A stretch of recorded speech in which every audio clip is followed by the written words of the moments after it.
Bismillahirrahmanirrahim. Assalamu alaikum students. Welcome to your English class for grade 6. This is the part B of the video notebook work which includes dictation words, words meaning, question answer, book work plus grammar work. Now students, open your English A notebook. You start with the left side of your page. You write date, class work day, unit number, unit name, topic name. Unit number 8, home sweet home, topic dictation words. A compartment occurs disbelievingly, embers, forlornly, precautions, tambourine, turmoil. For the next topic, you again write date, class work day, unit number, unit name, topic name, words meaning. Adorned, decorated, सजाना. Aghast, struck by horror, खौफज़दा होना, हक्का पक्का होना. Ambled, strolled, walk slowly, टहलना. Forlornly, sadly, उदासी से. Irritable, easily irritated, चिड़चिड़ा. Jovially, cheerfully, खुशी से. Turmoil, the state of upheaval, हलचल, अफरा तफरी. Topic number 3, question answers. What were the children doing in the house? The children was playing their musical instrument in the house. बच्चे घर में क्या कर रहे थे? बच्चे घर में म्यूजिकल इंस्ट्रूमेंट्स मौसीकी आलात बजा रहे थे. What were Monica and Janko doing at this time? Monika और जानको इस वक्त क्या कर रहे थे? At this time Janko had been trying to read the newspaper and Monica had been in the kitchen. इस वक्त जानको जो है वो अखबार पढ़ने की कोशिश कर रहा था और मोनिका जो है वो छोटे से किचन में थी. What affect did the children's music have on Janko? Children के जो मौसीकी थी, बच्चों की मौसीकी जो थी उसका जानको पर क्या असर हो रहा था? Children music had given Janko a headache and made him irritable. Children के मौसीकी ने जो है उन जानको के सर में दर्द कर दिया था और उसे चिड़चिड़ा कर दिया था, बना दिया था. In what ways did Monica show that she was on the side of children? Monica ने किस तरीके से ज़ाहिर किया कि वो बच्चों के साथ है? Monica show that she was on the side of children by winking at them and by making a joke. Monica ने इस ऐसे जाहिर किया कि उसने बच्चों को आंख मारी और एक जोक, एक लतीफ़ा सुनाया. What make the children giggle? Children को हंसने, क्या चीज़ ने हंसने पर मजबूर किया? Monica description of Janko snoring make the children giggle. Monica Janko की जो है खराटों की आवाज़ का बता रही थी कि वो कैसी होती है, ने बच्चों को हंसने पर बच्चों को हंसाया. How had voice Eva help Janko before? अक्लमंद ईवा ने पहले जो है जानको की मदद कैसे की थी? Voice Eva had help Janko before by giving her advice how to keep birds off the garden. Eva ने पहले उसको मशवरा दिया था कि कैसे वो परिंदों को अपने बाग से दूर रखे. डिड जानको टेल ईवा लाया about his wife? What was it? क्या जानको ने अपनी बीवी के बारे में जो है वो झूठ बोला था? वो क्या था? हाँ, येस ही से डैड हिज वाइफ स्नोर. हाँ, उसने कहा था कि उसकी बीवी जो है वो खराटे लेती है. हाउ डिड जानको feel after the animals remove from the house? जानको ने कैसा महसूस किया जब तमाम जानवर उसके घर से उसने हटा दिए? Janko felt good after animals being remove from the house. He was able to appreciate his home and his family. Janko बहुत ज़्यादा ही अच्छा महसूस किया जब जानवर सारे उसके घर से चले गए. उसने अपने घर और अपनी फैमिली को बहुत ज़्यादा अप्रिशिएट किया. Now students, open your English B notebook. Again you write from the left side of your page. You write day, classwork day, topic name, topic name, prefix, definition. A prefix is a letter or group of letter that is added at the beginning of the word. For example, prefix एक letter होता है, कोई भी लफ्ज़ होता है या उन लफ्ज़ों का एक मजमूआ होता है जो किसी भी जो लफ्ज़ है उसके हरूफ है या लफ्ज़ है उसके शुरू में इस्तेमाल किया जाता है. जैसे कि एंटी, जिसका मतलब है अगेंस्ट, मुखालिफ. Anti bacterial, anti craft, antibiotic, anti gravity and anti clockwise. Dis means not, apart, away. Dislike, disappear, disagree, dishonest, disappoint. I M means not, improper, impossible, immature, impressive, imperfect. In means not, indirect, inactive, incomplete, invisible, independent. Un means not, yeah, in reverse, untidy, unsure, unhappy, unlock, unable.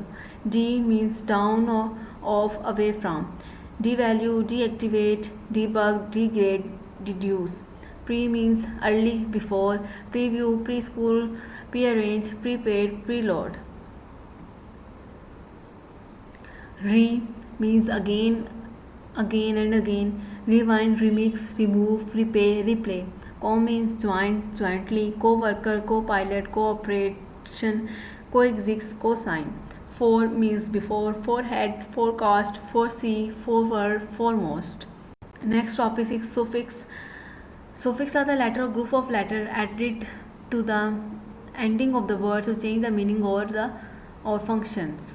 Suffix जो होते हैं वो letters या letters का जो group होता है वो किसी भी वर्ड या के एंड में डाला जाता है ताकि उसके मीनिंग को चेंज किया जाए. जैसे कि ERR है, ये किसी भी चीज़, इसका मतलब क्या है, engage in something associated with something. जैसे कि questionnaire, volunteer, engineer, profiteer, mountaineer. ION the action और process of celebration, opinion, decision, revision, creation. ITY the state or condition of probability, equality, abnormality, civility, respectability.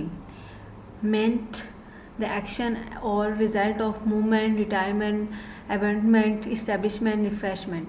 Ness a state or quality. Forness, awareness, kindness, darkness, goodness.